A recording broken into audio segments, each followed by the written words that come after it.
सरशद ताहिरी, आप सभी को मेरी तरफ से प्यार वाला सलाम। कैसे हैं dear students? Warmly welcome back to our YouTube channel let us crack MDCAT. आज मैं आपके सामने एक बहुत बड़ा इंटरेस्टिंग टॉपिक लाया हूँ।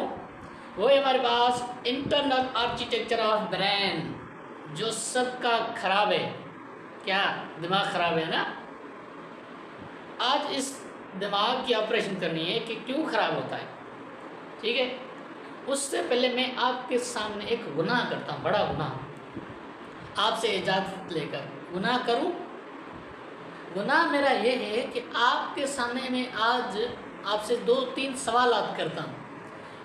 मैं इजाज़त लेता हूँ गुनाह करने से, क्योंकि वो कुछ अफलातून हमारे होते हैं, वो बोलते हैं सर सवाल मत कीजिएगा, जो टेस्ट कंडक्ट करेगा सवाल वही पूछे। आप अगर टेस्ट कंडक्ट करेंगे तभी सवाल पूछना, क्लास में सवाल नहीं पूछना। इसलिए मैं इजाज़त लेता हूँ। मेरा सवाल ये है कि अगर अल्लाह तबारक व तआला ने हर किसी एक को एक ही दिमाग दिया है, एक ही सेटिंग में दिया है, इक्वल पार्ट्स हैं, इक्वल ऑर्गेनाइजेशन है, इक्वल अरेंजमेंट है उन पार्ट्स की, फिर भी वो ऑर्गेनिजम्स, इंडिविजुअल्स, ह्यूमन की बात करते हैं तो वो अलग अलग होता है। एक वीक होता है, एक भक्कद ज़बरदस्त गॉड गिफ्टेड होता है, एक तो डल होता है, किसी की मेमोरी अच्छी होती है, किसी की इंटेलिजेंस बेहतरीन होती है। तो वो फिर क्यों? एक सवाल ये था।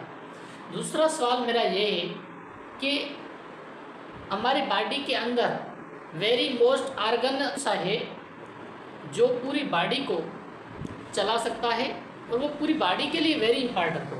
वैसे तो हर ऑर्गन हमारी बॉडी के हवाले से हर एक दूसरे से ज़्यादा इंपॉर्टेंट है। तीसरा सवाल मेरा ये है कि हमारे बॉडी के अंदर एक ऐसा ऑर्गन भी है जो जब हम सोते हैं तो वो सोता नहीं है। वो ऑर्गन हमारी सेफ गार्ड की तरह वॉचमैन होकर जागता है पूरी रात, और वो हमारी प्रोटेक्शन करता है, वो हर काम संभालता है। कौन सा ऑर्गन? इन तीनों सवालों का जवाब आप सोच लीजिएगा, रफ पेन कॉपी निकालें, वो सवाल नोट कर लें और फिर उसका जवाब भी आपके पास रख लें। लास्ट में डिस्कस करेंगे इन तीनों सवालों के जवाब आपको। पहले basic organisation of life nervous system पढ़ लेते हैं कि नर्वस सिस्टम क्या है।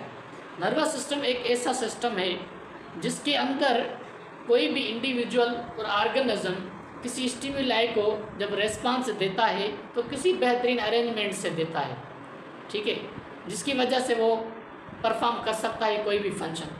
अब पहले नर्वस सिस्टम को 2 टाइप में तकसीम किया गया है। एक है डिफ्यूज्ड नर्वस सिस्टम, दूसरा है हमारे पास सेंट्रल नर्वस सिस्टम। अब डिफ्यूज नर्वस सिस्टम जो होता है वो जो इनवर्टिब्रेट्स होते हैं उनमें से मिलता है, और सेंट्रल नर्वस सिस्टम हमारे पास जो इंडिविजुअल्स हैं, एनिमल्स हैं, हम इंसान हैं, उसमें से मिलता है। अब CNS अलग पार्ट है, डिफ्यूज नर्वस सिस्टम अलग पार्ट है। नर्वस सिस्टम सेंट्रल का मतलब क्या कि वो हमारे बॉडी का बिल्कुल बीच वाला पार्ट होता है, सेंट्रल एक्सिस बनाता है। ये हमारा सेंट्रल एक्सिस है जिसमें ब्रेन और स्पाइनल कार्ड आता है। ये जो साइड वाइज है ये पेरिफेरल साइड है। अब देखें पूरी नर्वस सिस्टम को हम 2 तरह से डिवाइड कर सकते हैं। एक होता है CNS, दूसरा होता है हमारे पास PNS। CNS के अंदर एक आता है ब्रेन, दूसरा आता है स्पाइनल कार्ड, जो कि दोनों बॉडी के बिल्कुल बीच में एक्सिस पर हैं, सेंट्रल एक्सिस बनाते हैं। और जो PNS होता है वो पेरिफेरल साइड पर होता है, साइड पर। ये अलग कोई पार्ट नहीं है, टाइप नहीं है नर्वस सिस्टम का, ठीक है, नर्वस सिस्टम का टाइप नहीं है। ये PNS ड्राइव होता है CNS में से। PNS में नेटवर्क या क्लस्टर बोल सकते हैं, क्लस्टर ऑफ नर्व्स होती हैं जो कि जनरेट होती हैं फ्रॉम CNS, और वहाँ से वो पूरा सिस्टम बनाते हैं पेरिफेरल नर्वस सिस्टम। अब इसमें क्या होता है, पेरिफेरल नर्वस सिस्टम में सेंसरी बोले और मोटर बोले। Sensory nervous system, motor nervous system, या ये तो छोटी लेवल पर है, आप छोड़िए, इसे आप ब्रॉड लेवल पर ले जाएं। ब्रॉड लेवल पर होता है एक सोमेटिक नर्वस सिस्टम, दूसरा होता है हमारे पास autonomic nervous system. Somatic nervous system voluntary type होता है, वो हमारे विल पर होता है, हम जैसे चाहेंगे वैसे होगा। ये वॉलंटरी,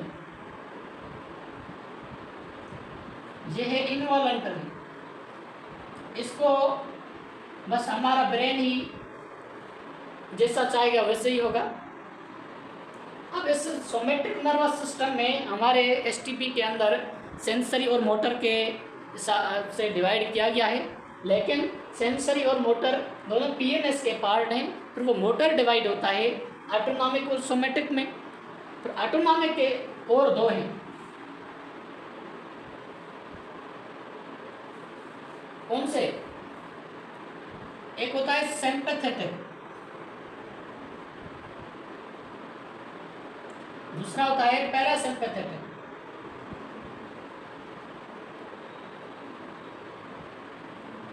सिंपैथेटिक का मतलब क्या है, पैरासिम्पैथेटिक का मतलब क्या है?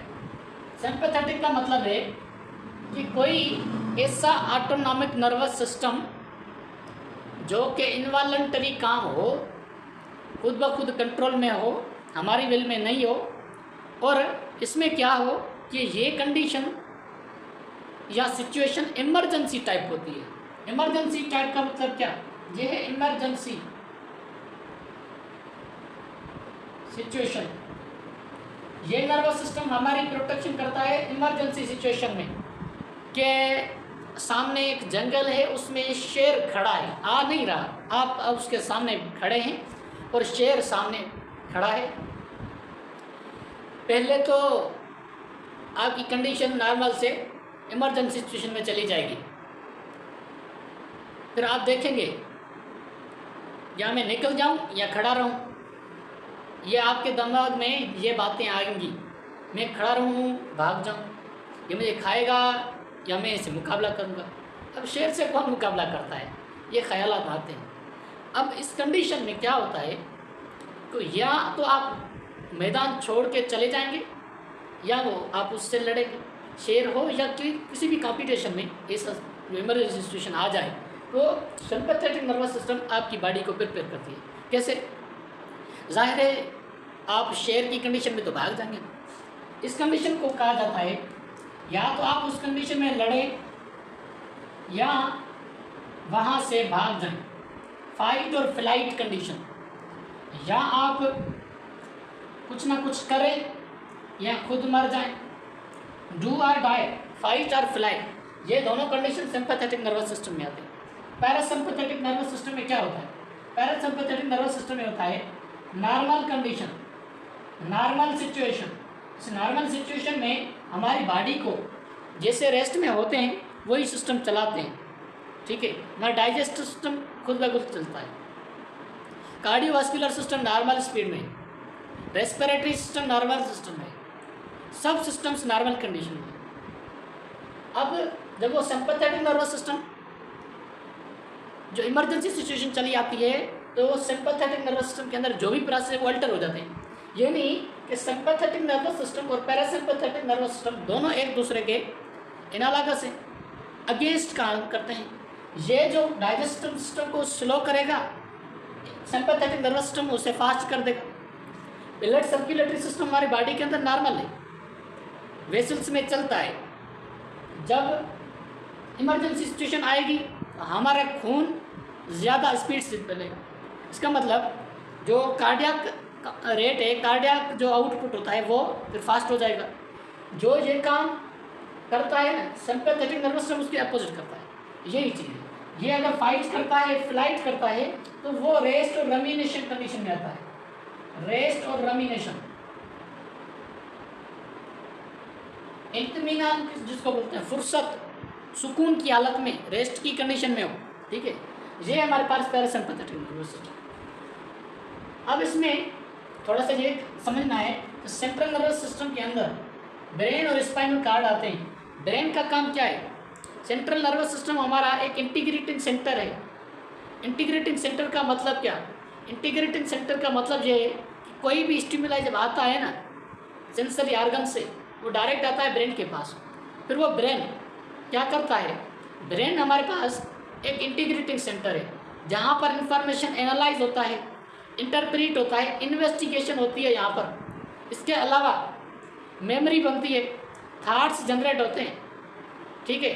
ये सब काम हमारे सिस्टम नर्वस सिस्टम में होते हैं। किसमें? सेंट्रल नर्वस सिस्टम के अंदर। अब इस सेंट्रल नर्वस सिस्टम के अंदर ये तो ब्रेन हो गया। अब स्पाइनल कार्ड एक कंडक्टिंग पाथवे, इसकी स्ट्रक्चर भी आगे पढ़ेंगे जब आएंगे। स्पाइनल कार्ड के जरिए इंफॉर्मेशन जो भी आती है वो ब्रेन के जरिए, स्पाइनल कार्ड के जरिए ब्रेन की तरफ। अब ब्रेन जो रेस्पॉन्स बनाएगा वो कमांड देगा, इनर्वेट करेगा मोटर न्यूरॉन्स को थ्रू मोटर न्यूरॉन। इस कंडक्टिंग पाथवे के जरिए, स्पाइनल कार्ड के जरिए हमारे पास एक ग्लैंड होता है इफेक्टर, दूसरा मसल होता है इफेक्टर, उसको भेजता है ब्रेन कमांड।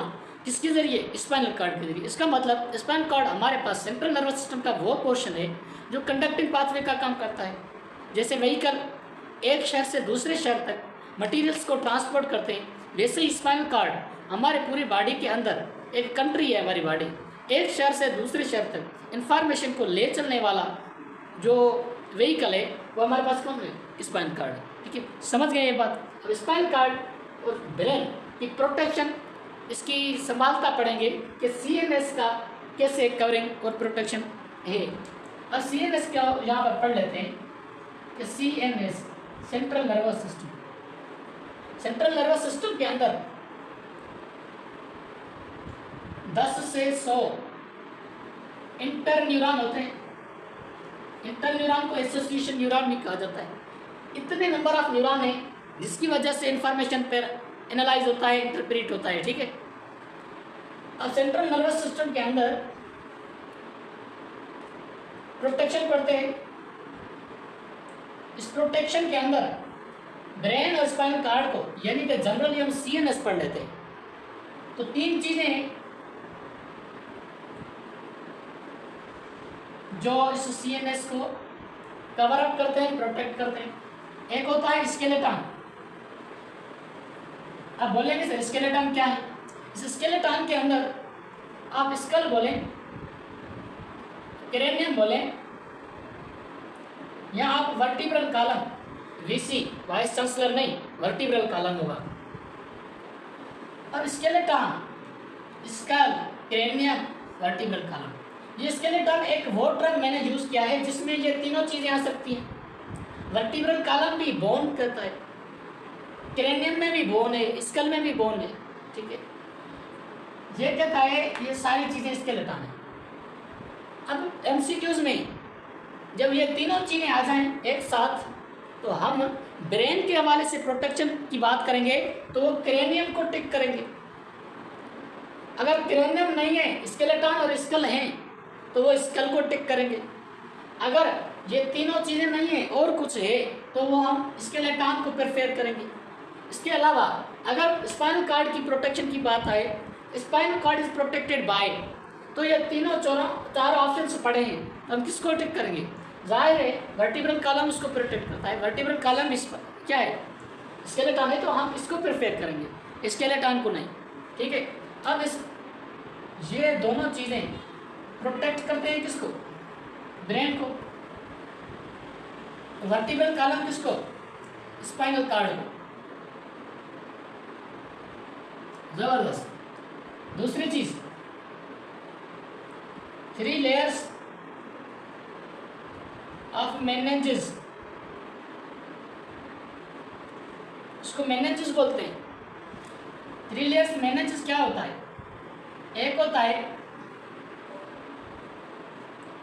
आउटर मोस्ट, दूसरा हमारे पास है इनर मोस्ट, तीसरा हमारे पास है मिडल,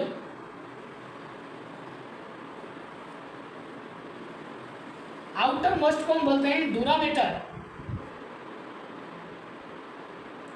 जो सबसे टफेस्ट मेटर है। जाहिर है जो चीज़ आउटसाइड होगी इसके लिए ज़रूरी है कि वो टफेस्ट हो और लेस इलास्टिक हो, रिजिड हो, ठीक है। किसी भी इन्वायरमेंट के हवाले से जब वो एक्सपोज हो तो कोई भी रेडिएशन वगैरह से अफेक्ट ना कर सके। आउटर मोस्ट लेयर हो उसको ड्यूरामीटर कहते हैं। इसको टफ मदर भी बोला जाता है। क्या? टफ मदर, सख्त माँ। सख्त माँ होती है ना, वो अपने बस फैमिली के अंदर वो सख्त माँ होगी, डांटेगी, मार पड़ेगी तो वो फैमिली कुछ अच्छी तरह से चलेगी। आज़ाद छोड़ देंगे नहीं चलेगी, ठीक है। अब ये ड्यूरामीटर है ना, ब्रेन को बाकायदे प्रोटेक्ट करता है, इसलिए किसी किसी का दिमाग जो होता है वो अच्छे तरीके से मेंटेन होता है। वरना देखो सब हमारे इंडिविजुअल्स न्यूरोसर्जन के पास बैठे हैं, कभी कभी न्यूरोसर्जन का दिमाग भी बिखर जाता है, ठीक है। ये थे tough mother. Middle arachnoid mater, arachnoid mater. और ओवरऑल लास्ट में इनर मोस्ट जो होता है वो हमारे पास आता है pia mater. Dura mater, arachnoid mater, pia mater. और तीसरी जो प्रोटेक्शन के हवाले से बात है वो होता है सेरिब्रो स्पाइनल फ्लूइड, CSF। अब आप मुझे बताएं, हमारी बॉडी के अंदर जहाँ जहाँ फ्लूइड रिलीज होता है ना, उस फ्लूइड का काम ही है प्रोटेक्ट करना, ट्रांसपोर्ट करना, मटेरियल्स को एक जगह से दूसरी जगह तक पहुँचाना। मटेरियल्स जैसे हमारे पास अब CSF का काम क्या है, सेरिब्रो स्पाइनल फ्लूइड का काम क्या है। सेरिब्रो स्पाइनल फ्लूइड क्या करता है, हमारे इन तीनों लेयर्स के बीच में इस वाइब्रेशंस को प्रोटेक्ट करता है, काइनेटिक एनर्जी को प्रोटेक्ट करता है। काइनेटिक एनर्जी और वाइब्रेशन तो फिजिक्स में होते हैं। अब इसमें यहाँ पर तीनों लेयर्स कभी चोट लग जाती है ना, इन तीनों लेयर्स में वाइब्रेशन चली जाती है। वाइब्रेशन के अलावा बात कर सके, सीधी सीधी बात ये है कि फ्रिक्शन चली जाती है। इस फ्रिक्शन से प्रोटेक्ट करने के लिए हमारे पास CNS होता है, और वो CNS क्या करता है, इन तीनों लेयर्स के बीच में प्रोटेक्ट करता है। CSF कहाँ से आता है? CSF होता है हमारे भाइयों, दूसरों के नहीं, हमारे। ये CSF होता है बिटवीन आर्कनाइड एंड पिया मेटर। इस CSF is just like lymph like होता है। यह लिम्फ लाइक दिखने में आता है, कलरलेस है। लिम्फ लाइक, लिम्फ क्या होता है, कलरलेस है। इसका मतलब ये CSF भी कलरलेस है, लेकिन कंपोजिशन के हवाले से याद रखें, भूलना नहीं है। कंपोजिशन इसकी जो होती है वो ब्लड प्लाज्मा की जैसी होती है, ब्लड प्लाज्मा की जैसी होती है। ब्लड प्लाज्मा 55% होता है। जैसे ब्लड प्लाज्मा 55% होता है, वैसे CSF वैसे कह नहीं सकते कि 55%, लेकिन ब्लड प्लाज्मा के अंदर जो जो चीज़ें होंगी CSF के अंदर भी वही चीज़ें होंगी, ठीक है। अब इसको स्ट्रक्चर को थोड़ा सा देखेंगे यहाँ पर इस साइड में, तो आपकी इंटरेस्ट में जो देखता हूँ ना, क्लास में बैठे हैं, सो रहे हैं, उसका मैं फ़ायदा उठा रहा हूँ, ठीक है। वरना आप जैसे स्टूडेंट्स कहाँ से मिलेंगे हमें? आप बैठे हैं सुकून से, आपकी पैरासिम्पैथेटिक कंडीशन है। इस पैरासिम्पैथेटिक कंडीशन में मैं ये फ़ायदा उठाता हूँ, आपको जहाँ पर थोड़ी सी ब्रेन की स्ट्रक्चर बताता हूँ, ठीक है। देखना चाहते हैं? Very nice. ब्रेन की जो स्ट्रक्चर होती है हमारे पास वो कुछ इसी तरह है कि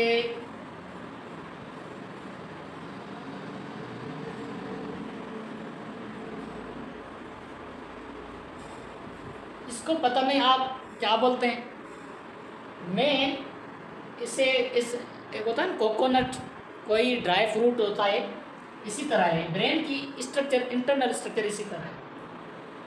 इसके ऊपर 3 लेयर्स होती हैं, जैसे हमारे पास 1 2 3, इसको ड्यूरामीटर, इसको आर्कनाइड मेटर, इसको पिया मेटर, और इस आर्कनाइड और पिया मेटर के बीच में जो फ्लूइड होता है इसको हम बोलते हैं क्या?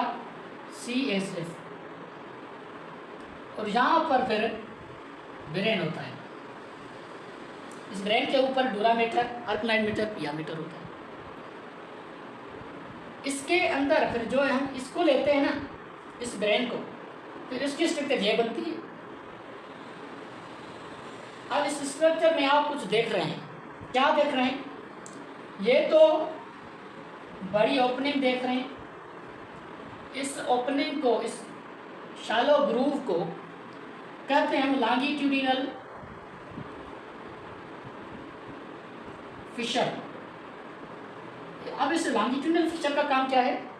जब इंटरनल आर्किटेक्चर पढ़ेंगे ब्रेन की, हमें पता चलेगा कि पूरे ब्रेन के दो पार्ट हैं, एक टेलिनसेफ्लॉन, सॉरी वो तो फोर ब्रेन की है, पहले तो तीन है, fore brain, mid brain, hind brain. Fore brain की दो हैं, टेलिनसेफ्लॉन, डाइनसेफ्लॉन। फिर हर एक टेलिनसेफ्लॉन होता है, इसमें राइट और लेफ्ट सेरिब्रल साइड्स होते हैं, हेमिस्फीयर्स होते हैं। अब आप ये माने एक हेमिस्फीयर जो है, दूसरी हेमिस्फीयर जो है, एक है राइट, दूसरा होता है लेफ्ट। इस राइट और लेफ्ट सेरिब्रल हेमिस्फीयर्स को सेपरेट करने वाली लाइन होती है, वो हमारे पास होता है लॉन्गिट्यूडिनल फिशर। अब इसके अलावा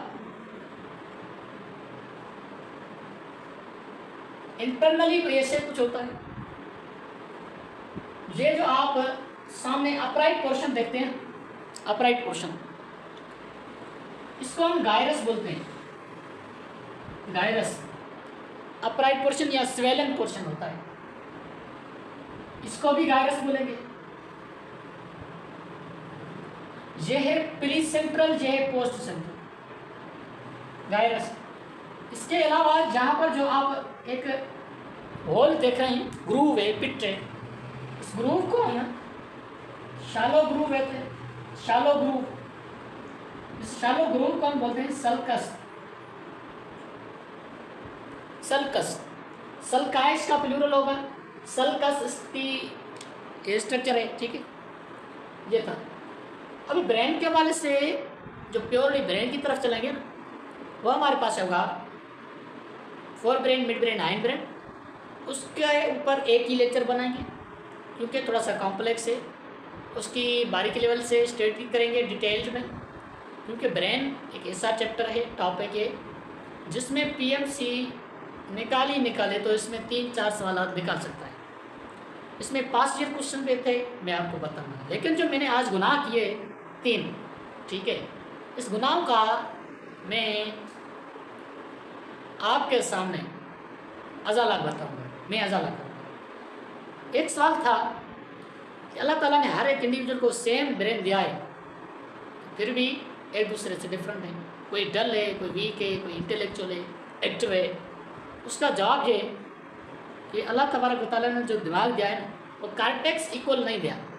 कार्टेक्स ब्रेन का पार्ट है, वो दूसरों को वो मेमोरी जनरेट करता है, वो हायर एक्टिविटीज़ परफॉर्म करता है। उसकी इंटरनल स्ट्रक्चर पढ़ेंगे तो वो आपको बताएंगे। लेकिन जवाब क्या है? कार्टेक्स हर किसी का इक्वल नहीं है। दूसरा सवाल ये था कि वो कौन सा आर्गन है हमारे बॉडी के अंदर जो वेरी मोस्ट इम्पॉर्टेंट है। वैसे तो हर आर्गन इम्पॉर्टेंट है। अच्छा, जो पुलिस होती है ना, वो इम्पॉर्टेंट है, लेकिन फौज उसके हिसाब से भी क्या है, इम्पॉर्टेंट है, क्योंकि फौज इनर्वेट करता है पुलिस को।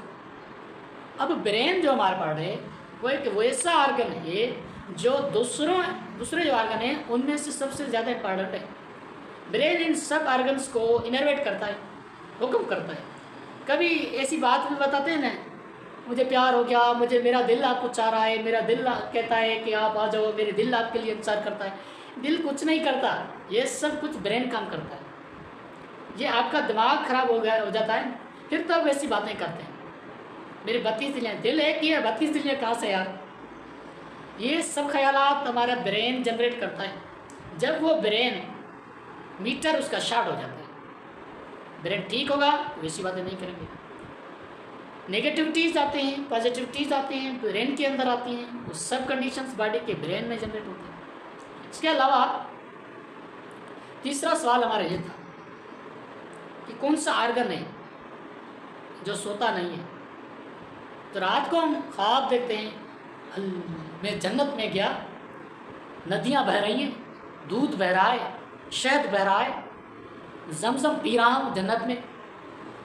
ये किसके लिए? सब आर्गन्स रेस्ट में होते हैं, आराम कर रहे होते हैं। ये ख्यालात रात के टाइम आपको ब्रेन जनरेट करते हैं। कान में कुछ बोलता है तो ब्रेन बोलता है। अब ये हो गया। कभी कभी ऐसे भी होता है, ठीक है, आप रात को सोते सोते ख्वाब देखते हैं कि मेरी इस दामन में करोड़ पड़ा है, लाख पैसे पड़े हैं। रात को क्या करते हैं, इस झोल को आप ऐसे कर देते हैं, काबू कर लेते हैं। रात को सुबह को जैसे ही उठूँगा तो ये करोड़ में उठाऊँगा और पॉकेट में वॉलेट में भेजूँगा, जाकर बैंक बैलेंस बनाऊँगा। सुबह को उठता है बंदा तो कुछ भी नहीं होता है। ये भी केस होता है। ये किस लिए? ये ब्रेन जागता है रात की तरफ। रात के टाइम क्या होता है, हमारे डाइजेस्ट सिस्टम को कंट्रोल करने वाला, रेस्पिरेशन को कंट्रोल करने वाला, कार्डियोवास्कुलर सिस्टम को चलाने वाला हमारे ब्रेन। जब ब्रेन सोना शुरू कर देगा तो मीन्स ख़त्म, हमारा सुस्त हो जाएगा, बंदा सुस्त हो जाएगा। ठीक है, जब भी ब्रेन आपका शार्ट हो जाए, कभी कभी पढ़ने की टाइम ब्रेन के कहें पहले काम रिलैक्स नहीं, आराम, पहले काम फिर आराम करने नहीं दीजिए, कभी कभी सुस्त हो जाता है। ठीक है, इन तीनों सवालों के जवाब मिल गए। Thank you so much, wish you best of.